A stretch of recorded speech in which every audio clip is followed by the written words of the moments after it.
உறவுகளுக்கு வணக்கங்க. இன்னைக்கு பார்த்தீங்கன்னா, கிராமத்து ஸ்டைல்ல தட்டப்பயிறு சாதம். அதாவது கிராமத்தில கூட்டாஞ்சோறுன்னு சொல்லுவாங்க. அரிசியம்பருப்பு அப்படின்னு சொல்லுவாங்க. முக்கியமா அரிசியம்பருப்பு தான் சொல்லுவாங்க. மித்த ஊர்கள்ல கூட்டாஞ்சோறுன்னு சொல்லுவாங்க.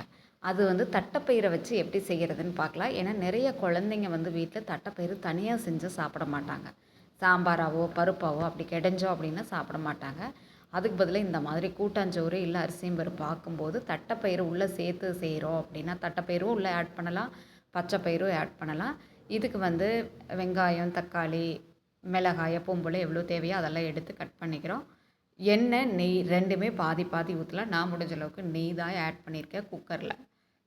நெய் நல்லா சூடானதுக்கு அப்புறமா கடுகு, சீரகம், எண்ணெய் தாளிக்கிறதுக்கு என்ன எப்போல்லாம் போடுவீங்களோ அந்த மாதிரி. நான் வந்து கடுகு, சீரகம் அதை போட்டு நல்லா பொரிஞ்சதுக்கு அப்புறமா உங்களுக்கு வெங்காயம், கருவேப்பிலை, பெரிய வெங்காயம் வெட்டி வச்சுக்கோங்க. கூட கருவேப்பிலையும் நல்லா சேர்த்துக்கோங்க. தாராளமாகவே சேர்த்துக்கலாம்.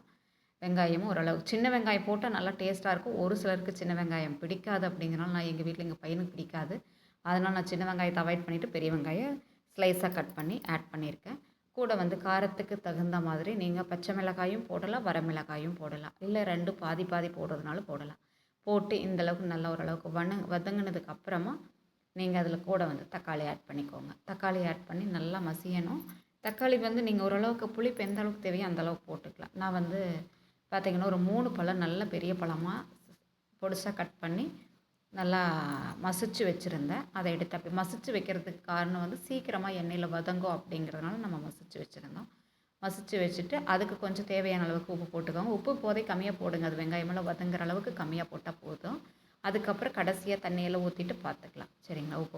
அதுக்கு உப்பு போட்டதுக்கப்புறமா மஞ்சத்தூள் தேவையான அளவுக்கு போட்டுக்கோங்க. இதுக்கு வந்து நான் சோயா, தட்டைப்பயிறு 2மே ஊற வச்சுருந்தேன். பயிறு வகைகள் ஊற வைக்கும்போது நைட்டே ஊற வச்சுருங்க. நான் வந்து சோயா காலையில் தான் ஊற வச்சேன். தட்டைப்பயிறு வந்து நைட்டே ஊற வச்சுருந்தேன். சரிங்களா? இது அடியில் இருக்குது. தட்டைப்பயிறு வந்து அடியில் இருக்குது. அதனால சோயா மட்டும்தான் மேலே தெரியுது. தட்டைப்பயிறு தண்ணி நல்லா சோயாவை புழிஞ்சிட்டு சோயாவை சேர்த்துக்கிறோம் அந்த வெங்காயத்துக்குள்ளே. அதுக்கப்புறமா தண்ணியை ஃபுல்லாக வடிச்சிட்டு தட்டைப்பயிரையும் உள்ளே அப்படியே நம்ம கொட்டிடுறோம். அவ்வளோதான். சரிங்களா?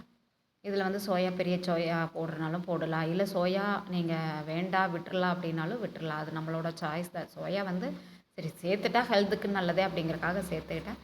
தட்டைப்பயிறு, பச்சைப்பயிறு எது சேர்த்தாலும் நைட்டே ஊற வச்சு இந்தளவுக்கு ஓரளவுக்கு தாராளமாகவே சேர்த்துக்கலாம். கொஞ்சமாக இல்லாமல் ஓரளவுக்கு நிறைய சேர்த்துக்கோங்க. ஏன்னா எல்லா பயிறு வகைகளுமே சேர்த்துக்கிறது நல்லது. கொஞ்சம் நேரம் அப்படியே வேக விட்டுருங்க. உப்பு, மஞ்சத்தூள் போட்டிருந்தா கொஞ்சம் நேரம் வெந்தது அப்படின்னா தண்ணி சுண்டினதுக்கப்புறமா அரிசியை நல்லா கழிஞ்சு உள்ளே போட்டுக்கோங்க. அரிசி வந்து நீங்கள் உங்கள் வீட்டுக்கு எவ்வளோ தேவையோ அந்தளவுக்கு நீங்கள் கழிஞ்சு போட்டுக்கோங்க. அதே மாதிரி பயிறு வகைகளும் நீங்கள் சேர்த்து ஊற வச்சுக்கலாம். நான் வந்து ஒரு 3 பேர்த்துக்கு செய்கிறேன் அப்படின்னா நீங்கள் உங்களுக்கு எவ்வளோ தேவையோ அந்தளவுக்கு செஞ்சுக்கலாம். இந்த மாதிரி தேவையான அளவுக்கு குக்கரில் வந்து எவ்வளோ தேவையோ தண்ணி அந்தளவுக்கு தண்ணி ஊற்றிக்கோங்க.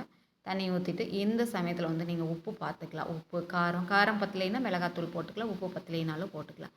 போட்டுட்டு 3 விசில் விட்டு எடுத்தீங்க அப்படின்னா சும்மா அப்படியே கமகமன்னு நெய் வாசத்தோட தட்டைப்பயிறு சாதம் ரெடி ஆயிரும். எங்கள் ஊரில் அரிசியும் பருப்புன்னு தான் சொல்லுவாங்க. நான் கோயம்புத்தூர் சைடு, அதனால் எங்கள் ஊரில் அரிசியும் பருப்புன்னு சொல்லுவேன். இதுக்கு வந்து அப்பளம் இல்லை உருளைக்கிழங்கு வறுவல் அந்த மாதிரி வச்சு சாப்பிடும்போது செம டேஸ்ட்டாக இருக்கும். இதுதான் இன்றைக்கி எங்கள் வீட்டு பையனுக்கு நாங்கள் ஸ்கூலுக்கு கொடுத்துட்ட ரெசிபி.